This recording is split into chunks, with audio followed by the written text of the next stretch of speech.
So the first one on our list tonight is Miss Colette Stewart.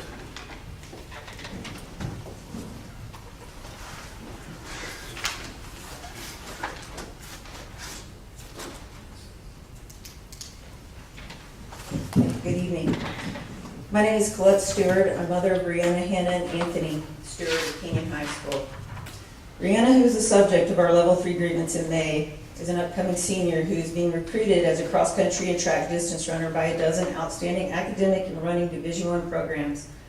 She's a 3-time individual state champion in addition to the school's team's titles. She's the best 2-mile and 5K female runner in the history of CHS, is amongst the top 3 female milers in the history of CHS, and she's number 4 GPA in her senior class. So you see what I'm getting at.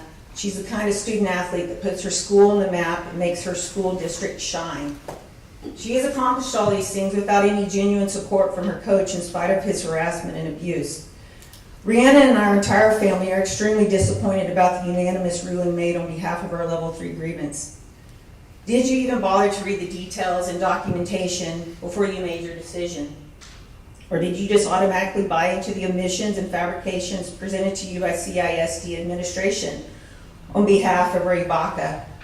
Why is it that you think that one of CISD's employees couldn't possibly be capable of such emotional and mental abuse and wrongdoing? Or is it that you just don't care? I've never once heard any disputing that he has mentally and emotionally abused my daughter and others. I happen to believe Robin Cramner is a very good person at heart and means well, but let's be honest. Her job is to protect and defend CISD and its employees first and foremost.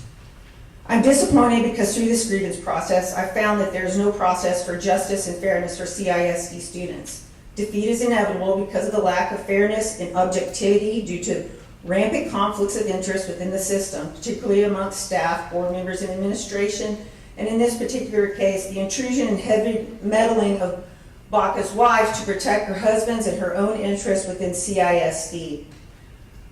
By ignoring the pertinent details of this important issue once more, you did not put the kids first. Our children should not ever be expendable in an effort to defend, protect, and save face for any coach and employee. The children should always be put first. It is not a difficult task to allow my daughters to run alone or under the direction of their own private coach or with the boys when there's a 3-year history of abuse in such an inherently individual sport.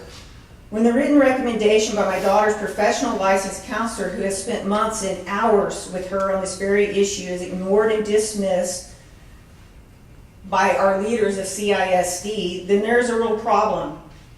You're complicit in subjecting her to abuse when 2 medical professionals have documented this man is unsafe and unhealthy for her mental health. Separation is a must and a no-brainer when there's insurmountable preponderance of the evidence in a situation like this if you truly have the kid's best interests at heart. Now that you basically dismissed this long history of the abuse with my daughter, do you really believe he's going to do what's best for my 2 daughters? No, of course he's not. In fact, you've emboldened him to continue to act the same or worse.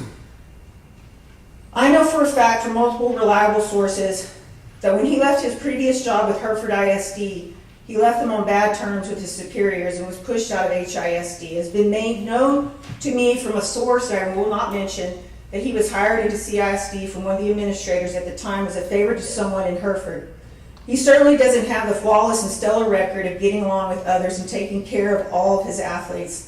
Like a few supporters tried to paint the picture of him in the ambush with the Love Fest before our Level 3 presentation. I'm disappointed that this was allowed in an obvious attempt to sabotage our presentation.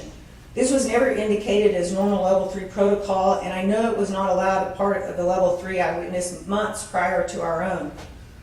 I completely protest and disagree with the Level 3 ruling because it was not based on the facts of our side of the argument, only lies directed from Baca through the administration. Where was your defense of Brianna, your CISD student athlete, with your unanimous board decision to keep the status quo decision from Level 2? Opening the door for further abuse toward my daughters and possibly other girls. Brianna is not the first student athlete he's harassed, and she certainly won't be the last. Thank you.